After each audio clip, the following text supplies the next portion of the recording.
السلام عليكم يا أبنائي وبناتي. وعليكم السلام ورحمة الله وبركاته.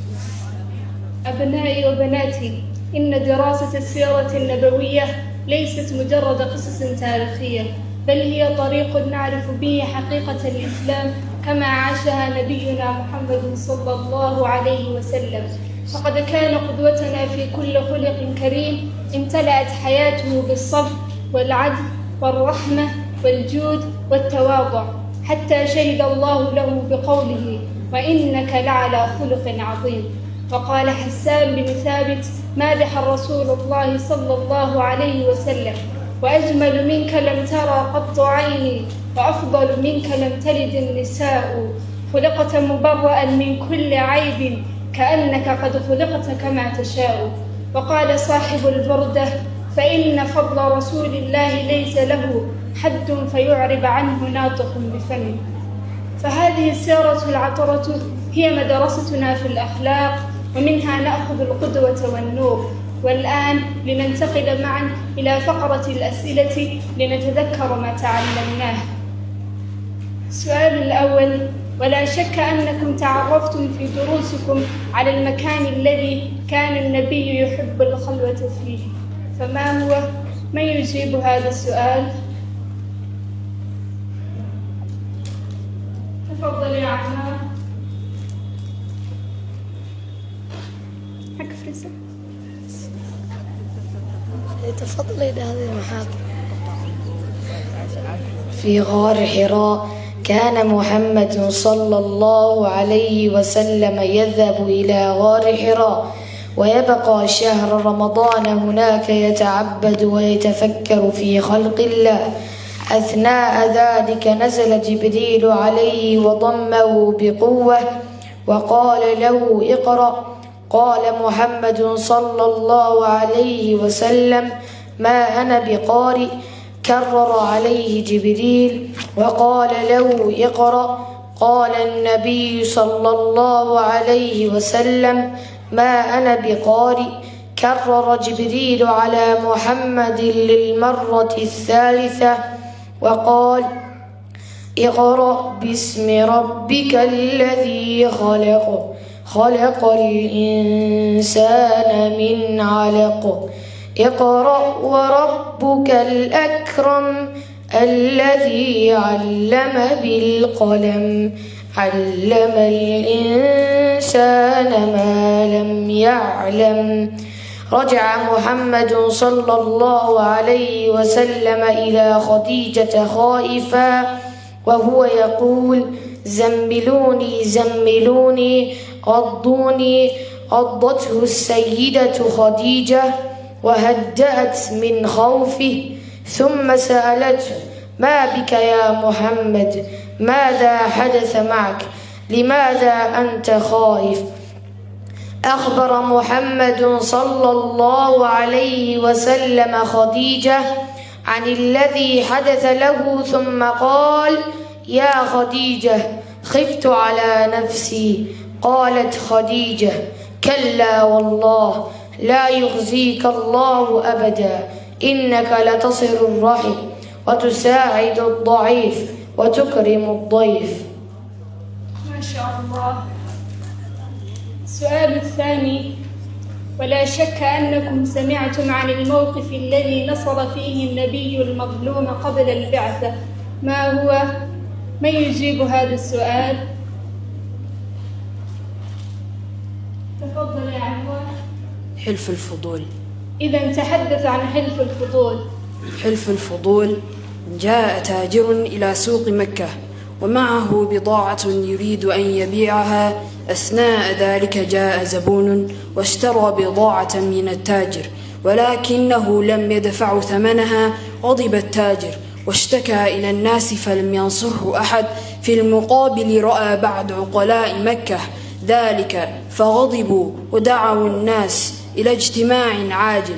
اجتمع الناس وتحدثوا في موضوع حقوق التجار والتجارة. في النهاية اتفقوا على نصرة المظلوم ومساعدة المحتاج، وسمي هذا الاتفاق بحلف الفضول. واشترك محمد صلى الله عليه وسلم في هذا الحلف، وكان عمره أقل من 20 عاما، وكان الرسول صلى الله عليه وسلم يحب هذا الحلف. ما شاء الله، شكرا يا عمران. السؤال الثالث: ولا شك أنكم تعرفون من كانت أول زوجات النبي صلى الله عليه وسلم، فمن هي؟ من يجيب هذا السؤال؟ عبد المنان تفضل. السيدة خديجة رضي الله عنها. حسنا، تحدث عن زواج النبي صلى الله عليه وسلم لسيدة خديجة رضي الله عنها. أثناء إقامته في بيت عمه عمل في التجارة وتاجر في مال خديجة بنت خويلد وصدق وإخلاص وأمانة. بعد مدة أحبت خديجة محمد صلى الله عليه وسلم بسبب صدقه وإخلاصه وأمانته، وطلبت منه الزواج، وكان عمرها 40 سنة. شاور محمد صلى الله عليه وسلم أعمامه وذهب مع عمه حمزة فغضبها من أبيها فتزوجها، وكان عمر محمد صلى الله عليه وسلم 25 سنة. أولاد النبي صلى الله عليه وسلم من خديجة. ولد السيدة خديجة رسول الله صلى الله عليه وسلم أولاده كلهم إلا إبراهيم. ولد السيدة خديجة القاسم، وولد الطاهر والطيب وزينب ورقية وأم كلثوم وفاطمة. أكبر أبناء النبي القاسم، ثم الطيب الطاهر، وأكبر بناته رقية، ثم زينب، ثم أم كلثوم، ثم فاطمة. شكرا لك. السؤال الرابع: ولا شك أنكم تذكرون أول أعمال النبي صلى الله عليه وسلم بعد وصوله إلى المدينة، ما هو؟ من يجيب هذا السؤال؟ محمد تفضل. بناء المسجد النبوي. تحدث عن بناء المسجد النبوي ومن شارك في بنائه. أمر رسول الله صلى الله عليه وسلم صحابته ببناء مسجد، فبدأوا ببنائه، وشارك معظم الصحابة في بناء المسجد، وشارك النبي صلى الله عليه وسلم في بنائه أيضا. أثناء بناء المسجد كان المسلمون ينشدون: اللهم لا خير إلا خير الآخرة فاغفر للأنصار والمهاجرة. وكان النبي صلى الله عليه وسلم ينشد معهم، وأصبح للمسلمين مسجدان: مسجد قباء ومسجد الرسول صلى الله عليه وسلم. وأصبح مسجد الرسول صلى الله عليه وسلم مكانا للعبادة والتربية والتعليم والاجتماعات وتنظيم الجيوش. بارك الله فيك. أبنائي وبناتي، أحسنتم جميعا في الإجابة والتفاعل، وهذا يدل على مدى اهتمامكم بسيرة نبينا الكريم محمد صلى الله عليه وسلم. وأسأل الله أن يجعلنا جميعا من المحبين لرسول الله، وأن يسير بنا على نهجه العظيم. والآن أريد أن أطرح عليكم مرة أخرى حول قواعد النحو، فهل أنتم جاهزون؟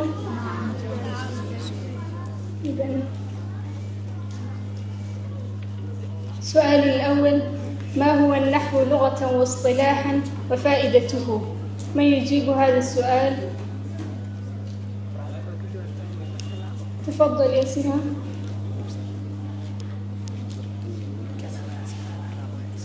النحو لغة واصطلاحا علم مباحثه النحوات أو آخر كلمة إعرابا وبناء.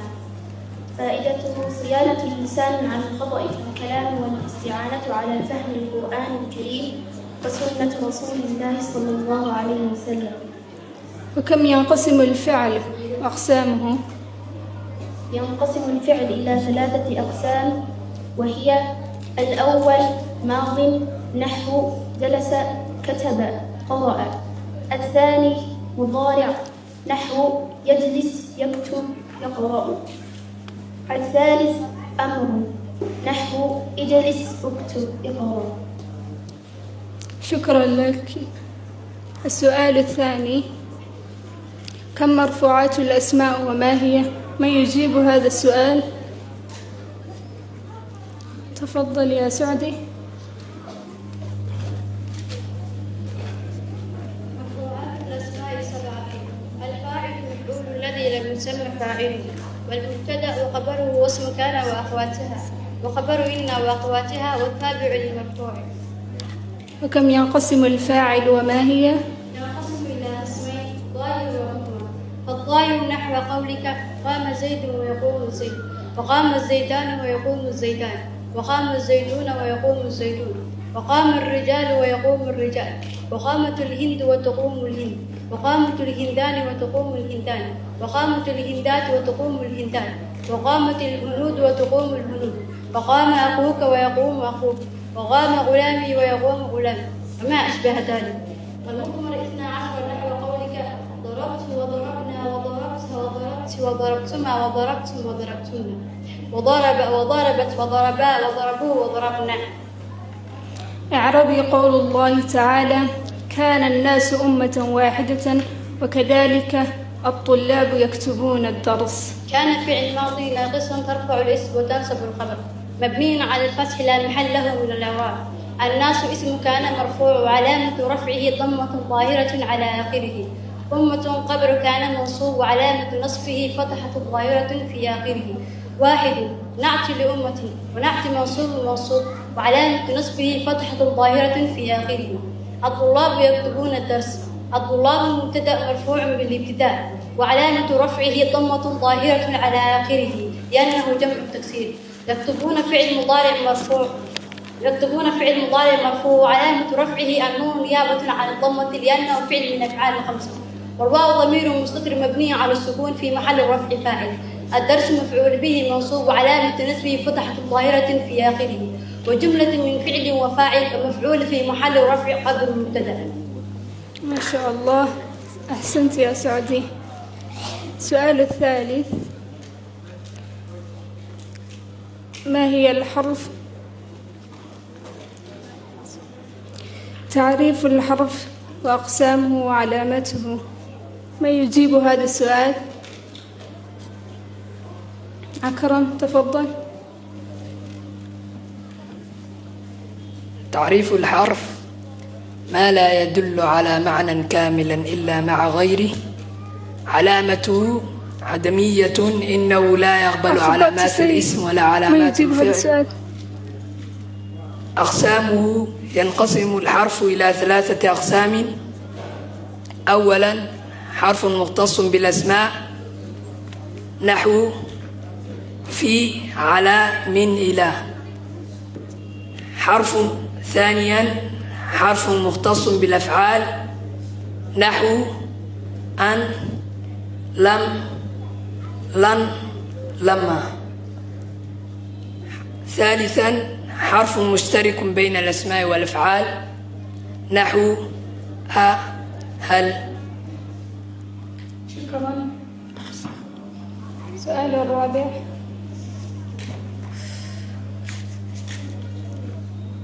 تصليف الضمائر مع الفعل كتبه. من يجيب هذا السؤال؟ تفضل يا خالد. أمثلة للفعل الماضي: أمثلة للمتكلم: أنا كتبت الدرس، نحن نكتب الدرس. أمثلة للمخاطب: أنت تكتب الدرس، أنت تكتب الدرس، أنتما تكتبان الدرس، أنتما تكتبان الدرس، أنتما كتبتما الدرس، أنتم كتبتم الدرس، أنتن كتبتن الدرس. أمثلة للغائب: هو كتب الدرس، هي كتبت الدرس، هما كتبا الدرس، هما كتبتا الدرس، هم كتبوا الدرس، هن كتبن الدرس. أمثلة للفعل المضارع: أمثلة للمتكلم: أنا أكتب الدرس، نحن نكتب الدرس. أمثلة للمخاطب: أنت تكتب الدرس، أنت تكتبين الدرس، أنتما تكتبان الدرس، أنتما تكتبان الدرس، أنتم تكتبون الدرس، أنتن تكتبن الدرس. أمثلة الغائب: هو يكتب الدرس، هي تكتب الدرس، هما يكتبان الدرس، هما تكتبان الدرس، هم يكتبون الدرس، هن يكتبن الدرس. شكرا يا خالد، أحسنتم جميعا. السلام عليكم ورحمة الله وبركاته.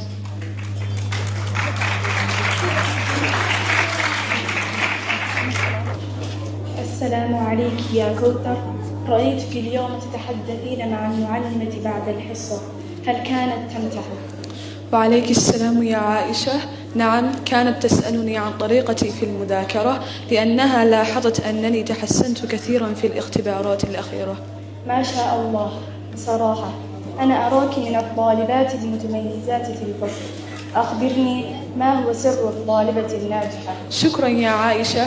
في الحقيقة ليس هناك سر كبير، بل خطوات بسيطة تحتاج إلى صبر وتنظيم. مثل ماذا؟ فأنا أذاكر كثيرا ولكن نتائجي ليست جيدة. أول شيء هو تنظيم الوقت.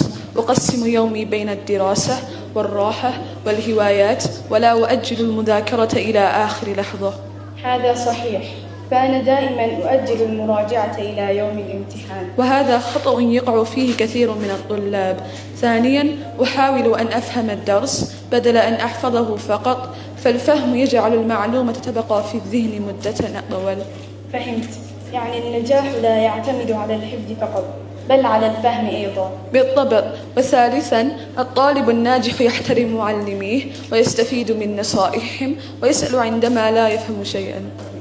نعم، فأنا أحيانا أستحي أن أسأل المعلم، ولكن الواضح أن السؤال مهم جدا. بالتأكيد، فالمعلم موجود ليساعدنا، وليس هناك عيب في طرح الأسئلة. وما رأيك في الصداقة؟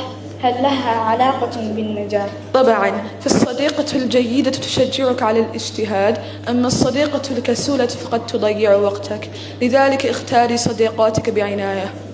كلام جميل يا كوثر. إذن النجاح ليس دراسة فقط، بل أخلاق واحترام واختيار صديقات جيدات. أحسنت يا عائشة. الطالبة الناجحة هي من تجمع بين العلم والأخلاق والعمل الجاد. شكرا على النصائح.